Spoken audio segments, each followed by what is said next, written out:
बहुत बहुत स्वागत है आप सभी का आपके अपने YouTube चैनल एसपीएसडी पॉइंट पर। मैं सोनू आप सभी दोस्तों का हार्दिक स्वागत करता हूं।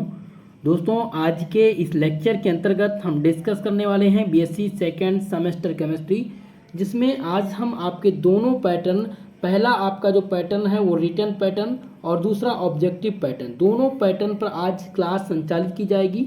और ये क्लास दोनों पैटर्न पर चलाने का पर्पस ये है क्योंकि कल कुछ बच्चों का एग्ज़ाम है। डीडीयू यूनिवर्सिटी यानी दीनदयाल उपाध्याय यूनिवर्सिटी कल से अपना एग्ज़ाम प्रारंभ कर रही है, जहाँ पर कल केमिस्ट्री का पेपर कराया जाएगा। तो वहाँ पर केमिस्ट्री का पेपर दोनों पैटर्न पर आएगा। 6 प्रश्न उसमें रिटर्न पूछे जाने हैं और मतलब सब 50 प्रश्न जो आएंगे वो ऑब्जेक्टिव यानी एमसीक्यू प्रश्न पूछे जाएंगे। साथ ही साथ रजू भैया यूनिवर्सिटी का पेपर चल रहा है, ठीक है, तो वहाँ भी लॉन्ग आंसर टाइप प्रश्न सबसे ज़्यादा महत्वपूर्ण है। तो सभी लोग के लिए बहुत महत्वपूर्ण है, रिटन और ऑब्जेक्टिव पैटर्न दोनों पर क्लास चलाई जाएगी।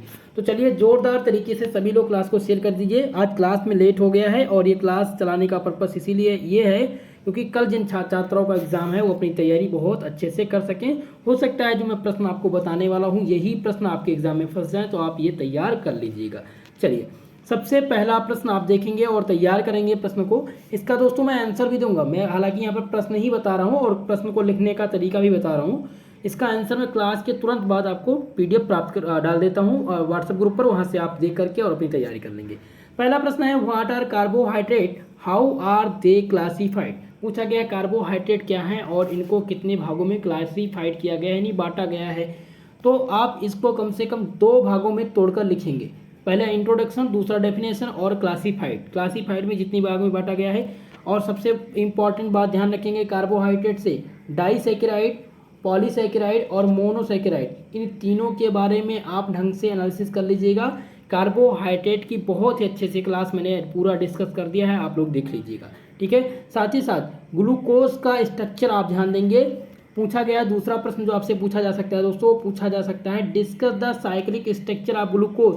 इसमें रिंग स्ट्रक्चर भी पूछा जा सकता है आपसे, रिंग स्ट्रक्चर भी पूछा जा सकता है, ठीक है। और यह प्रिपरेशन मेथड भी आपसे पूछा जा सकता है, ग्लूकोज के बारे में आप ढंग से पढ़ लीजिएगा। हालांकि आपको जो तैयार करना है discuss the cyclic structure, glucose का साइक्लिक स्ट्रक्चर आपको डिस्कस करना है, ठीक है। चलिए, अगला प्रश्न आपसे पूछा जा सकता है दोस्तों, क्या पूछा जा सकता है, right A short note on sticker and Gabriel synthesis of amino acid. बहुत ही महत्वपूर्ण क्वेश्चन है दोस्तों, इस प्रश्न को तैयार कर लीजिएगा, ये आपके एग्जाम में जरूर आएगा। अगला प्रश्न देखेंगे, ज़्यादा देर ना करते हुए क्लास को आगे बढ़ाएंगे। चौथा प्रश्न है दोस्तों, पूछा गया है what are nucleic acid. Nucleic acid क्या है, discuss the atomic structure and function.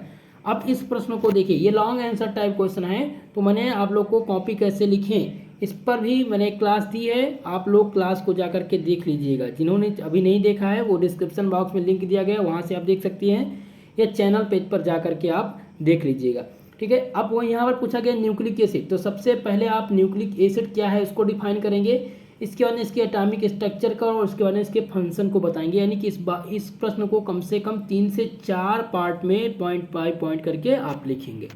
अगला जो सबसे महत्वपूर्ण प्रश्न है दोस्तों, वो पूछा गया है derive the Bragg's equation for the diffraction of X ray by the crystal.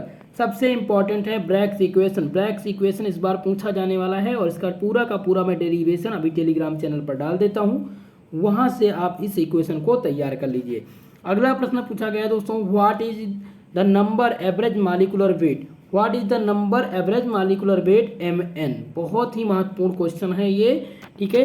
और ये इसका आपको सलूशन नहीं पता होगा क्योंकि ये इंपॉर्टेंट प्रश्न है। अभी मैं आपको टेलीग्राम चैनल पर इन सभी का प्रश्न आपको प्रोवाइड करा देता हूँ, बहुत ही महत्वपूर्ण प्रश्न है दोस्तों, इसको आप तैयार कर लेंगे। अगला प्रश्न है, 7वां प्रश्न पूछा गया है, how glucose and fructose give same osazone. कैसे ग्लूकोज और फ्रक्टोज जो है वो सेम ओसाजोन देते हैं, इसका आपको बताना है कारण, ठीक है। ये भी महत्वपूर्ण प्रश्न है, ये आपसे पूछे जा सकते हैं। कल की क्लास में मैंने very short answer type question discuss किया था दोस्तों, तो उसमें से लगभग 5 प्रश्न जो हैं वो शॉर्ट आंसर टाइप के क्वेश्चन हैं, वो आपसे इस बार पूछे जा सकते हैं, तो उसको जरूर आप तैयार कर लीजिएगा। 8वां प्रश्न पूछा गया है, what are dyes give an accounts and their classification, ठीक है। या आपसे पूछा जा सकता है, what are chromophonic group, how dyes classified, ठीक है। आपसे पूछा जा सकता है दोस्तों कि what are chromophonic group, chromophonic group क्या है, और what is dyes classified, dyes को कितने भागों में क्लासिफाइड किया गया है। तो ये दोनों प्रश्न आपसे पूछा जा सकता है, और लगा के मैंने दे दिया है, तो ये आप दोनों प्रश्न एक बार जरूर देख लेंगे। चलिए अगला प्रश्न देखते हैं। लॉन्ग आंसर में दोस्तों क्या पूछा जाएगा, आपसे पूछा जा सकता है शॉर्ट आंसर लिखने के लिए, माफ करिएगा, राइट शॉर्ट नोट लिखने के, right A short note on the following, short note लिखने के लिए आ सकता है। तो शॉर्ट नोट लिखने के लिए सबसे पहले आप तैयार करेंगे कोहेसिव एनर्जी, कोहेसिव एनर्जी क्या है, इस पे शॉर्ट नोट लिखने के लिए आ सकता है। दूसरा है मोनोमर्स, मोनोमर्स क्या होते हैं, इस पर भी आपको शॉर्ट नोट लिखने के लिए आ सकता है। और तीसरा है मिलर इंडिसेस, मिलर इंडिसेस जो है बहुत महत्वपूर्ण है, इस पर भी आपको लिखने के लिए पूछा जा सकता है। और दूसरा है लास्ट है जेनेटिक कोड, यानी अनुवांशिक जो है अनुवांशिकी, इस पर भी आपको टिप्पणी लिखने के लिए आ सकता है। तीसरी बात माल्टोस क्या होते हैं, लैक्टोस क्या होते हैं, इस पर भी संक्षिप्त टिप्पणी लिखने के लिए आपसे पूछा जा सकता है। ठीक है, तो आप एक तैयार कर लीजिएगा। और एक महत्वपूर्ण प्रश्न डाइसैकेराइड, बहुत ही ज़्यादा महत्वपूर्ण है, डाइसैकेराइड आप जरूर तैयार कर लेंगे, डाइसैकेराइड क्या है। चलिए अगला प्रश्न है, लास्ट प्रश्न है, what are proteins, describe the different structure of the protein, पूछा गया प्रोटीन क्या है और इनके डिफरेंट प्रोटीन के स्ट्रक्चर हैं उनके बारे में आप डिस्कस कीजिए। या आपसे पूछा जा सकता है राइट ए शॉर्ट नोट, शॉर्ट नोट लिखने के लिए किस पर पूछा जाएगा, माफ करिएगा, शॉर्ट नोट लिखने के लिए आपसे माल्टोस, सुक्रोस या डाइसैकेराइड, या आपसे जो है म्यूटा रोटेशन, म्यूटा रोटेशन बहुत ही महत्वपूर्ण है दोस्तों, म्यूटा रोटेशन आप नोट कर लेंगे। म्यूटा रोटेशन मैंने इसका आंसर आप लोग को भेज दिया टेलीग्राम पर, तो आप लोग उसको जरूर देख लीजिएगा। ठीक है, तो कुल मिलाकर के 10 प्रश्न हमने आज दिए हैं आप लोग को लॉन्ग आंसर टाइप के। और अगर आप ये 10 प्रश्न तैयार करते हैं तो आपके एग्जाम में मैं ये कह सकता हूँ कि लमसम 70% क्वेश्चन आपको यहीं से मिल जाएंगे। इस 10 प्रश्न से कम आपसे 2 या 3 प्रश्न आपके एग्जाम में आएंगे ही आएंगे, और किसी किसी एग्जाम में पूरे के पूरे प्रश्न भी आ सकते हैं जो मैंने बताया है। ठीक है, ये बहुत महत्वपूर्ण है, इसलिए आप तैयार करिएगा। तो अब हम डिस्कस करते हैं ऑब्जेक्टिव प्रश्नों को। हमने डिस्कस कर लिया रिटन पैटर्न पर, यानी लिखित एग्जाम पर लॉन्ग आंसर टाइप क्वेश्चन। अब हम डिस्कस करेंगे दोस्तों आपके ऑब्जेक्टिव प्रश्न। अब हम ऑब्जेक्टिव प्रश्न सॉल्व करेंगे, मल्टी चॉइस प्रश्न जो आपके एग्जाम में पूछे जाने हैं। चलिए पहला प्रश्न आपसे पूछा गया है, right which of the following A chromophore, बहुत ही महत्वपूर्ण क्वेश्चन पूछा गया है क्रोमोफोर से। ऑप्शन नंबर ए दिया गया है -NO2 SO3H, सी दिया गया है OH, और डी दिया गया है COOH। तो यहाँ पर क्रोमोफोर पूछा गया है, तो राइट आंसर क्या हो जाएगा दोस्तों, इसका हो जाएगा इनमें से NO2 जो है वो क्या है, एक क्रोमोफोर है, इसलिए राइट आंसर हो जाएगा ऑप्शन नंबर ए। अगला प्रश्न पूछा गया है, the water solubility of dye can be increase by introduction, यानी कि जो वाटर की सॉल्युबिलिटी है डाइन में किस प्रकार से हम इंट्रोडक्ट कर सकते हैं कि वो इंक्रीज करेगी, वाटर की सॉल्युबिलिटी को डाइन किस प्रकार से हम इंक्रीज कर सकते हैं, किस प्रकार से इंट्रोडक्ट कर सकते हैं आपको बताना है। तो इसमें से किसके द्वारा कर सकते हैं, ऑप्शन नंबर ए दिया गया है SO3Na ग्रुप, बी दिया गया है COOH ग्रुप, और सी दिया गया ऑप्शन OH ग्रुप, और डी दिया गया ऑल ऑफ दीज। तो इसका जो करेक्ट आंसर हो जाएगा दोस्तों ऑप्शन नंबर डी हो जाएगा ऑल ऑफ दीज, यानी कि हम इन सभी के द्वारा वाटर सॉल्युबिलिटी ऑफ डाइन्स को क्या कर सकते हैं, इंक्रीज कर सकते हैं इंट्रोडक्शन के द्वारा। ठीक है, इंट्रोडक्शन के द्वारा, यानी कि बाय इंट्रोडक्शन के द्वारा हम डाइन्स को किस प्रकार से वाटर सॉल्युबिलिटी में क्लासीफाइड कर सकते हैं और इसकी सॉल्युबिलिटी को इंक्रीज कर सकते हैं। तो इन सभी एलिमेंट्स के द्वारा या इन सभी कंपाउंड के द्वारा हम क्या कर सकते हैं, इन फंक्शनल ग्रुप के द्वारा हम क्या कर सकते हैं दोस्तों, वाटर की सॉल्युबिलिटी ऑफ डाइन, यानी कि जो डाइन की वाटर सॉल्युबिलिटी है उसको इंक्रीज कर सकते हैं। चलिए अगला प्रश्न ध्यान देंगे, क्या पूछा गया है, the reason why materials appear colour is, पूछा गया है रीजन बताइए मटेरियल्स अपीयर कलर इज, जो मटेरियल में कलर होते हैं अपीयरिंग कलर होते हैं उसका कारण क्या होता है। ऑप्शन नंबर ए दिया गया है दोस्तों, ऑप्शन नंबर 1 दिया गया है, क्या दिया गया है आपसे कि the selective absorption of spectral colour. Option number B दिया गया है the interaction between the light and electron of dye molecules. Option C दिया गया है the composition of the white light from various spectral colours, और option number D दिया गया है ऑल ऑफ दीज। तो इस प्रश्न का जो सही आंसर हो जाएगा दोस्तों वो हो जाएगा ऑल ऑफ दीज। इसका करेक्ट आंसर हो जाएगा ऑप्शन नंबर डी। इस प्रकार से प्रश्न आएंगे तो ऑप्शन नंबर डी आप करेक्ट करेंगे। चलिए अगला प्रश्न आप ध्यान देंगे, क्या पूछा गया है। पूछा गया है which dyes becomes link to a fabric by chemical reaction, यानी कौन सी जो डाइस होती है वो फैब्रिक केमिकल रिएक्शन को कंटेन करती है। पहला ऑप्शन दिया गया है एसिड डाइस, बी दिया गया है डायरेक्ट डाई, और सी दिया गया है डाई एस्प्रिस डाइस, और डी दिया गया है नन ऑफ दीज। तो इस प्रश्न का जो सही जवाब हो जाएगा दोस्तों वो हो जाएगा ऑप्शन नंबर ए, यानी एसिड डाइस जो हो जाएगा वो इस क्वेश्चन का करेक्ट आंसर हो जाएगा। चलिए अगला प्रश्न ध्यान देंगे। अगला प्रश्न क्या पूछा गया है। पूछा गया है which of the following is an auxochrome, which of the following, यानी इनमें कौन सा एक एक्सोक्रोम है। पहला ऑप्शन दिया गया है single bond N double bond O. Option number B दिया गया है दोस्तों, ऑप्शन नंबर बी क्या दिया गया है कि -NO2, और सी नंबर दिया गया है -N डबल बॉन्ड एन और N सिंगल बॉन्ड, और डी दिया गया है OH। तो इनमें से एक्सोक्रोम कौन से हैं, तो एक्सोक्रोम जो है वो OH माइनस है। OH जो है OH जो अब सिंगल बॉन्ड H दिया गया है OH माइनस से कह सकते हैं, ठीक है। तो यहाँ पर बॉन्ड दिया गया है, यहाँ पर देखते हैं बॉन्डिंग लगा हुआ है, तो क्या हो जाएगा सिंगल बॉन्ड OH। OH समूह जो है वो एक प्रकार का क्या है, एक्सोक्रोम है। इस प्रकार से ऑप्शन नंबर डी इस प्रश्न का सही जवाब हो जाएगा। अगला प्रश्न आप ध्यान देंगे, क्या पूछा गया है। पूछा गया है दोस्तों a substance which appear orange absorb the radiation in the range NM। एक सब्सटेंस दिया गया है यानी कि वो अपीयर किया जा रहा है ऑरेंज अब्जॉर्प्शन में, तो उसका रेडिएशन रेंज जो है NM वो कहाँ पर होगा, कितने पर होगा, ठीक है। चलिए इसका आंसर क्या हो जाएगा। इसका आंसर हो जाएगा दोस्तों 480 से 490 के बीच में, यानी इसका जो राइट आंसर हो जाएगा ऑप्शन नंबर बी हो जाएगा। अगला प्रश्न हम ध्यान देंगे। अगला प्रश्न आप सभी लोग पढ़ेंगे, आंसर आप करते रहेंगे। पूछा गया है colour like format by the alizarin with Mg2+ ion mordant is, ठीक है। कलर लाइक फॉर्मेट दिया गया है bye the alizarin with Mg2+। तो अब इसमें Mg2+ आयन के साथ क्या किया गया है, मॉडर्नेट किया गया है। तो इसमें इसका जो करेक्ट आंसर होगा वो क्या हो जाएगा। पहला ऑप्शन दिया गया है ब्राउन ब्लैक, बी दिया गया रोज रेड, सी ऑप्शन है वॉलेट, और डी दिया गया रेड। तो अब आपको चूज करना है इसमें सही आंसर। तो जल्दी से आप आंसर बताएंगे इस प्रश्न का। इस प्रश्न का जो सही आंसर हो जाएगा वो ऑप्शन नंबर सी हो जाएगा वॉलेट। ये जो है कलर लेक जो फॉर्मेट बाई द एलिजन के साथ जब Mg2 के आयन के साथ क्या करेगा, रिएक्शन करेगा, तो एक प्रकार का क्या देगा, वॉलेट कलर देगा, ठीक है। इस प्रकार से ऑप्शन नंबर सी इस क्वेश्चन का सही आंसर हो जाएगा। अगला प्रश्न ध्यान देंगे दोस्तों, ये मॉडल सॉल्व पेपर है दोस्तों, आप सभी लोग देख लीजिए, इससे प्रश्न आपके एग्जाम में आएंगे। अगला प्रश्न दिया गया है saturated hydrocarbon give the transition, saturated hydrocarbon give the transition, यानी सैचुरेटेड हाइड्रोकार्बन जो है वो किस प्रकार का ट्रांजिशन देते हैं। चलिए आंसर करेंगे। ऑप्शन नंबर ए दिया गया है पाई टू पाई, यहाँ पर दिया गया है, और बी दिया गया है N से पाई स्टार दिया गया है यहाँ पर, और सी ऑप्शन दिया गया है N2 सिग्मा, और डी दिया गया है सिग्मा 2 सिग्मा स्टार। अब इसमें जो सही आंसर क्या हो जाएगा, तो इसमें से दोस्तों सही आंसर हो जाएगा ऑप्शन नंबर डी, यानी सिग्मा से सिग्मा स्टार जो होगा वो सैचुरेटेड हाइड्रोकार्बन ट्रांजिशन देता है।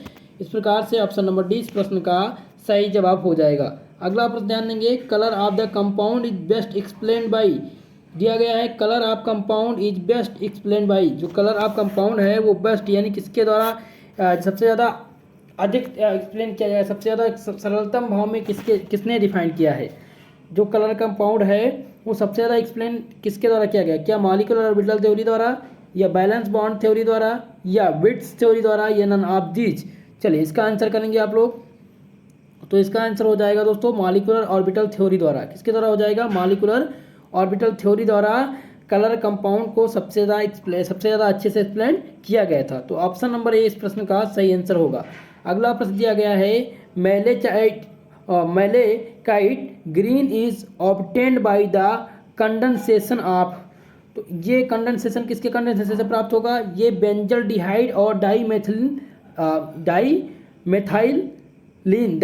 के द्वारा क्या किया जाएगा, ऑब्टेंड किया जाएगा। ये ऑब्टेंड कब होगा, मैलेकाइट ग्रीन जो होगा वो ऑप्टेन किसके कंडेंसेशन से ऑप्टेन होगा, वो ऑप्टेन होगा दोस्तों, यानी किसके द्वारा प्राप्त होगा, तो ये बेंजल्डिहाइड और डाईमेथाइल एनिलीन के द्वारा प्राप्त होगा। ऑप्शन नंबर ए इस क्वेश्चन का करेक्ट आंसर हो जाएगा। चलिए अगला प्रश्न हम सॉल्व करते हैं दोस्तों। अगला प्रश्न पूछा गया है Ziegler Natta catalyst are mixture two, Ziegler Natta catalyst are mixture two, तो ये किसका मिक्सचर है दोस्तों, ये मिक्सचर है alkyl aluminium and titanium halide का। ये किसका मिक्सचर है, alkyl aluminium and titanium halide का। तो इसका जो सही आंसर हो जाएगा ऑप्शन नंबर बी। इस प्रश्न का जो करेक्ट आंसर हो जाएगा प्यारे दोस्तों वो हो जाएगा ऑप्शन नंबर बी हो जाएगा। चलिए अगला प्रश्न ध्यान देंगे। अगला प्रश्न पूछा गया है the number of step involve in free radical polymerisation is, number of step यानी कितने नंबर ऑफ स्टेप जो हैं वो इन्वॉल्व हैं फ्री रेडिकल के पॉलीमराइजेशन में। ऑप्शन नंबर ए दिया गया है 1, बी दिया गया है 2, सी दिया गया है 3 और डी दिया गया है 4। तो इसका जो सही आंसर हो जाएगा वो ऑप्शन नंबर सी हो जाएगा, यानी कि number of step involve in free radical polymerisation is 3। Right answer option number c हो जाएगा। चलिए अगला प्रश्न ध्यान देंगे दोस्तों। अगला प्रश्न पूछा गया है orlon is prepared by the polymerization of vinyl chloride, allyl alcohol, vinyl chloride और एलिल क्लोराइड। यहाँ पर माफ करिएगा, यहाँ पर ऑप्शन नंबर ए दिया था वाइनिल साइनाइड और बी दिया था एलाइल अल्कोहल, बी दिया था वाइनिल क्लोराइड और माफ करिएगा डी ऑप्शन दिया गया है एलिल क्लोराइड। तो जो orlon is prepared by polymerisation of, चलिए आंसर करेंगे आप सभी लोग। इसका करेक्ट आंसर हो जाएगा दोस्तों वाइनिल क्लोराइड। ये वाइनिल क्लोराइड के पॉलीमराइजेशन द्वारा प्राप्त होगा। ऑप्शन नंबर ए इस क्वेश्चन का सही आंसर हो जाएगा। बढ़ेंगे अगले प्रश्न पर। अगला प्रश्न क्या पूछा गया है दोस्तों, अगला प्रश्न आप ध्यान देंगे। पूछा गया है आपसे, क्या पूछा गया है कि nylon 66 is obtained from, nylon 66 obtained from, पहला ऑप्शन दिया गया है दोस्तों, यानी कि नायलॉन 66 जो है किसके द्वारा प्राप्त किया जाता है। पहला दिया गया है एडिपिक एसिड एंड हेक्सामेथाइल डाइमीन और बी दिया गया है टेट्राफ्लोरोएथिलीन, सी ऑप्शन दिया गया है वाइनिल साइनाइड और डी दिया गया है वाइनिल बेंजीन। तो जल्दी से आप लोग आंसर करिएगा। इस क्वेश्चन का करेक्ट आंसर क्या हो जाएगा। इस क्वेश्चन का जो सही आंसर हो जाएगा दोस्तों ऑप्शन नंबर ए हो जाएगा, एडिपिक एसिड एंड हेक्सामेथाइल डाइमीन के साथ, यानी राइट आंसर हो जाएगा ऑप्शन नंबर ए। अगला प्रश्न पूछा गया है Teflon is prepared by polymerisation of, Teflon जो है किसके पॉलीमराइजेशन के द्वारा प्राप्त होता है। पहला ऑप्शन दिया गया है ब्यूटाडाइन, बी दिया गया आपका वाइनिल साइनाइड और सी दिया गया है वाइनिल क्लोराइड, डी दिया गया है टेट्राफ्लोरोएथिलीन। तो इसमें से सही आंसर क्या हो जाएगा। पूछा गया टेफ्लॉन जो है किसके पॉलीमराइजेशन के द्वारा प्रिपेयर्ड किया जाता है। चलिए सभी लोग आंसर करेंगे। इसका करेक्ट आंसर क्या हो जाएगा दोस्तों। इसका जो सही आंसर हो जाएगा क्या हो जाएगा, 6 नंबर पर माफ करिएगा। तो इसका आंसर हो जाएगा दोस्तों ट्राईफ्लोरोएथिलीन, यानी कि टेफ्लॉन जो है वो प्रिपेयर्ड किया जाएगा किसके पॉलीमराइजेशन से टेट्राफ्लोरोएथिलीन के द्वारा। राइट आंसर हो जाएगा ऑप्शन नंबर डी। चलिए अगला प्रश्न आप ध्यान देंगे। पूछा गया है which of the following is thermosetting polymer. पूछा गया है थर्मोसेटिंग पॉलीमर क्या होता है। थर्मोसेटिंग पॉलीमर ऑप्शन ए दिया गया है बैकेलाइट, बी दिया गया है नायलॉन 66 और सी ऑप्शन दिया गया है पॉलीएथिलीन और डी दिया गया है टेफ्लॉन। अब इसमें से आपको चूज करके बताना है कि इनमें से थर्मोसेटिंग पॉलीमर किसके द्वारा, इनमें से थर्मोसेटिंग पॉलीमर कौन सा है। चलिए राइट आंसर आप लोग कमेंट करके जल्दी से बताइए इस क्वेश्चन का सही जवाब।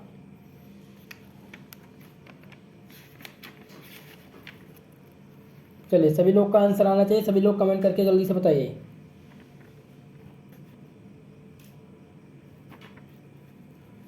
चलिए इस क्वेश्चन का दोस्तों ऑप्शन नंबर ए सही हो जाएगा बैकेलाइट जो है वो एक प्रकार का थर्मोसेटिंग पॉलीमर है। ऑप्शन नंबर ए का करेक्ट आंसर हो जाएगा। अगला प्रश्न दिया गया है adipic acid react with hexamethylene diamine to form. अभी मैंने ये प्रश्न बताया है, अभी आप लोग को पता होना चाहिए, ठीक है। एडिपिक एसिड रिएक्ट विथ, जब एडिपिक एसिड जो है रिएक्ट करता है किसके साथ, हेक्सामेथिलीन के साथ, हेक्सामेथिलीन डाइएमीन के साथ, तो हमें क्या प्राप्त होता है। ऑप्शन नंबर ए दिया गया है बैकेलाइट, ऑप्शन बी दिया गया है नाइलॉन 66, ऑप्शन नंबर सी दिया गया है ट्राइलिन और डी दिया गया है नाइलॉन 610। जल्दी से आप सभी लोग कमेंट करके बताइए, इस क्वेश्चन का आंसर आप सभी को पता है। चलिए इस प्रश्न का आप जवाब करेंगे। तो दोस्तों इस प्रश्न का जो सही जवाब हो जाएगा वो हो जाएगा ऑप्शन नंबर बी, यानी कि जब एडिपिक एसिड रिएक्ट करेगा मेथाइलिन और डाइएमाइन के साथ तो हमें प्राप्त होगा नाइलॉन 66। राइट आंसर हो जाएगा ऑप्शन नंबर 20 क्वेश्चन का। चलिए अगला प्रश्न ध्यान देंगे।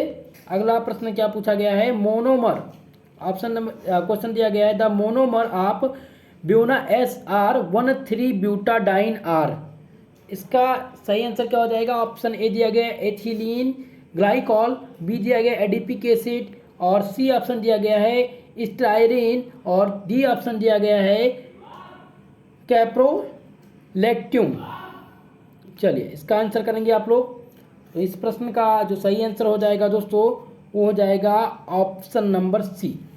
आगे बढ़ेंगे, अगला प्रश्न सॉल्व करेंगे। अगला प्रश्न क्या पूछा गया है दोस्तों आपसे, अगला प्रश्न आपसे पूछा गया है natural rubber is a polymer of. Natural rubber जो है वो पॉलीमर है, यानी कि कौन नेचुरल रबर जो है वो पॉलीमर, किसका पॉलीमर है। पहला दिया गया है प्रोपेन, बी दिया गया है आइसोप्रोपीन, सी दिया गया है फॉर्मल्डिहाइड और डी दिया गया है फिनोल। चलिए सभी लोग आंसर करेंगे, इस प्रश्न का क्या सही जवाब हो जाएगा। तो ऑप्शन नंबर इसमें आप देखेंगे, सबसे पहले आप ध्यान देंगे इन प्रश्नों को। तो नेचुरल रबर जो है दोस्तों वो किसका पॉलीमर है, आइसोप्रोपीन का। इस प्रकार से ऑप्शन नंबर 20 क्वेश्चन का करेक्ट आंसर हो जाएगा। बढ़ेंगे अगले प्रश्न पर। अगला प्रश्न ध्यान देंगे, विच of the following polymer contain nitrogen. इनमें से पूछा गया है दोस्तों, कौन पूछा गया है, विच ऑफ द फॉलोइंग, इनमें से कौन सा पॉलीमर जो है नाइट्रोजन को कंटेन करता है। इनमें से कौन सा पॉलीमर नाइट्रोजन को कंटेन करता है। ऑप्शन ए दिया गया है पीवीसी, ऑप्शन नंबर बी दिया गया है टेफ्लॉन, सी दिया गया है नाइलॉन और डी दिया गया है ट्राइलिन। चलिए आप लोग आंसर करेंगे, ये प्रश्न बहुत ही महत्वपूर्ण है, ठीक है। कौन सा पॉलीमर, ये चारों जो हैं ये पॉलीमर हैं और ये कौन से पॉलीमर जो है वो नाइट्रोजन को कंटेन करता है। चलिए आंसर करेंगे आप लोग। 11 नंबर माफ करिएगा इस प्रश्न का।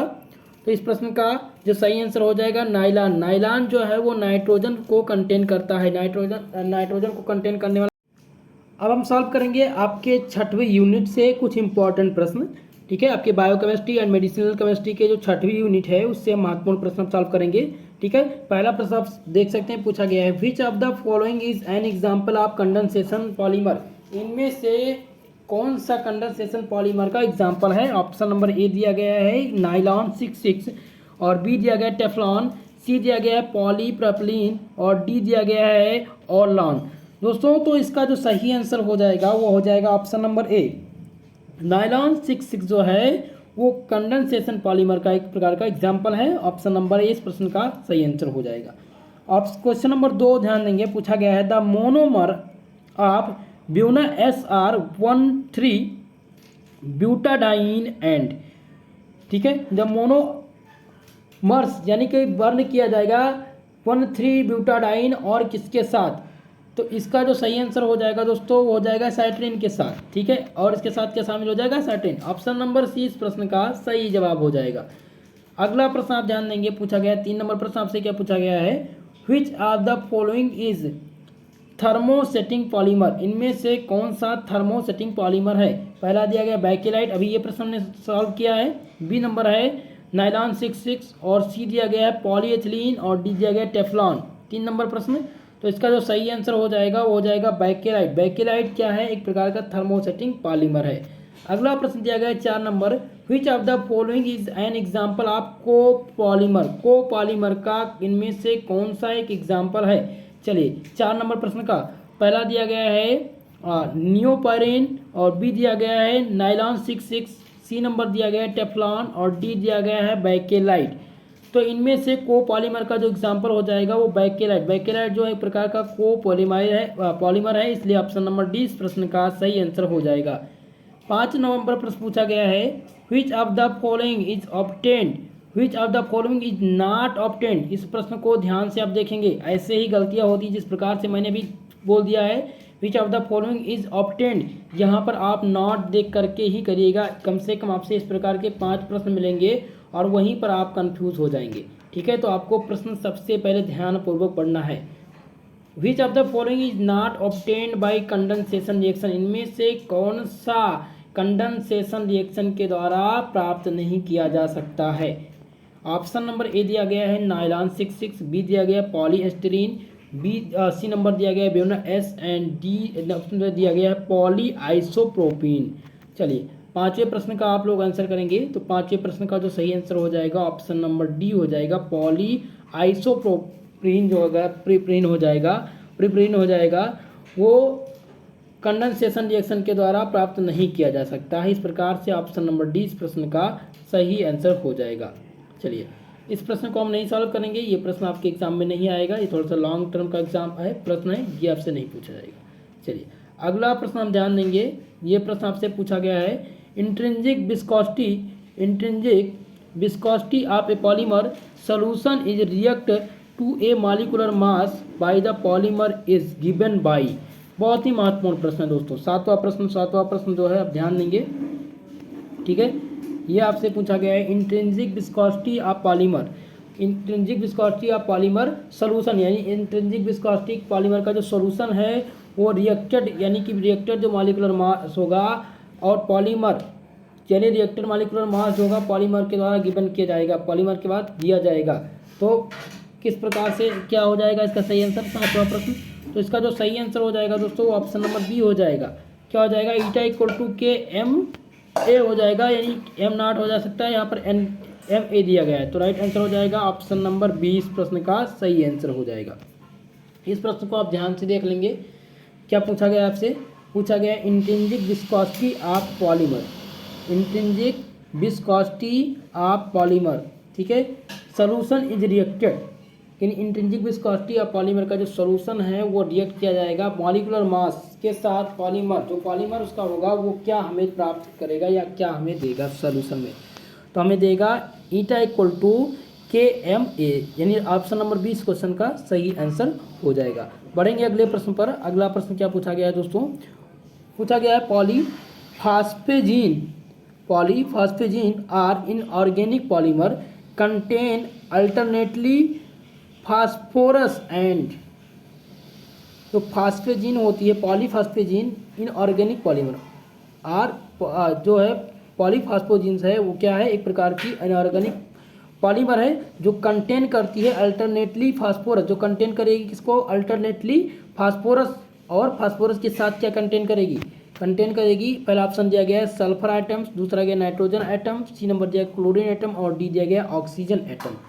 तो इसमें से यहाँ क्या कंटेन करेगी दोस्तों, वो नाइट्रोजन एटम कंटेन करेंगी, फास्फोरस और नाइट्रोजन एटम कंटेन करेंगे, यानी पॉलीफॉस्फोजीन और जो है inorganic polymer contain alternately phosphorus and nitrogen atom is right answer. ठीक है, चलिए 9वां प्रश्न आप ध्यान देंगे, पूछा गया which polymer use in marketing contact lens. ठीक है, पूछा गया है, क्या पूछा गया दोस्तों कि विच पॉलीमर, इनमें से कौन सा पॉलीमर जो है वो यूज किया जाता है मार्केटिंग कॉन्टैक्ट लेंस के लिए। पहला आपका दिया गया है पॉलीस्टीरीन, बी ऑप्शन दिया गया है नियोपेरीन और सी नंबर दिया गया सिलिकॉन पॉलीमर्स, डी दिया गया है पॉलीफॉस्फेजीन। चलिए 9वां प्रश्न का आंसर करेंगे, तो इस प्रश्न का जो सही आंसर हो जाएगा दोस्तों वो क्या हो जाएगा, ऑप्शन नंबर सी हो जाएगा सिलिकॉन पॉलीमर्स राइट आंसर हो। अगला प्रश्न आपसे पूछा गया है crystal can be classified into, crystal को हम कितने भागों में क्लासीफाइड कर सकते हैं। पहला ऑप्शन दिया गया है 7 सिस्टम, दूसरा दिया गया है 9 सिस्टम और दूसरा सी नंबर दिया गया है 10 सिस्टम। तो crystal can be classified into 7 system, option number A इस प्रश्न का सही आंसर हो जाएगा। अगला प्रश्न ये दिया गया है दोस्तों, in Bragg's equation for diffraction of X ray n represent, यानी ब्रैग्स इक्वेशन ऑफ डिफ्रैक्शन में जो एन है वो क्या रिप्रेजेंट करता है? ऑप्शन नंबर ए दिया गया नंबर ऑफ मोल, बी दिया गया है क्वांटम नंबर, सी दिया गया ऑर्डर ऑफ रिफ्लेक्शन और डी दिया गया है अवोगाद्रो नंबर। चलिए जल्दी से आप लोग सभी लोग इसका आंसर करिए। बैक्स इक्वेशन फॉर डिफ्रेक्शन जो दिया गया है एक्सरे का, उसमें एन जो है वो क्या रिप्रेजेंट करता है? तो ये रिप्रेजेंट क्या करता है दोस्तों?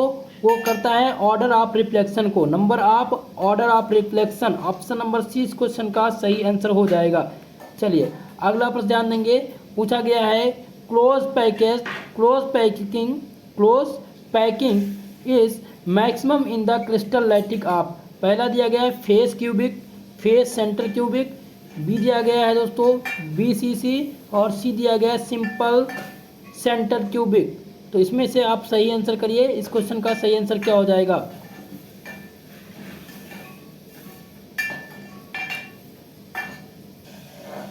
इसका सही आंसर क्या हो जाएगा दोस्तों? इसका सही आंसर हो जाएगा ऑप्शन नंबर ए यानी फेस क्यूबिक सेंटर। अगला प्रश्न ध्यान देंगे। पूछा गया axis of symmetry are called हेक्सलेट।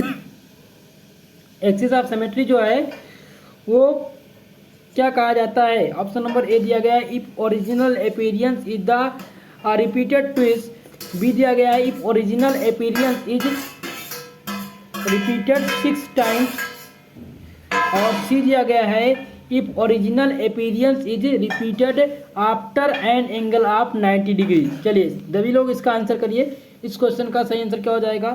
तो इस क्वेश्चन का सही आंसर हो जाएगा option number b if original appearance is the repeated 6 time. Axis of symmetry जो है वो कॉल्ड यानी क्या कहा जाता है? एक्सेलेट कहा जाता है if original appearance is repeated 6 time. ठीक है, तो राइट आंसर हो जाएगा ऑप्शन नंबर बी। दोस्तों आज के लिए बस इतना ही। हमने इतने प्रश्नों को सॉल्व किया क्योंकि कल आप लोग का एग्जाम है और बाकी का जो PDF है वो मैं आपके टेलीग्राम चैनल पर अभी दे रहा हूँ। आप लोग को टिक कर दे रहा हूँ। आंसर क्या है वो प्रश्न आप देख करके एग्जाम में जाएंगे।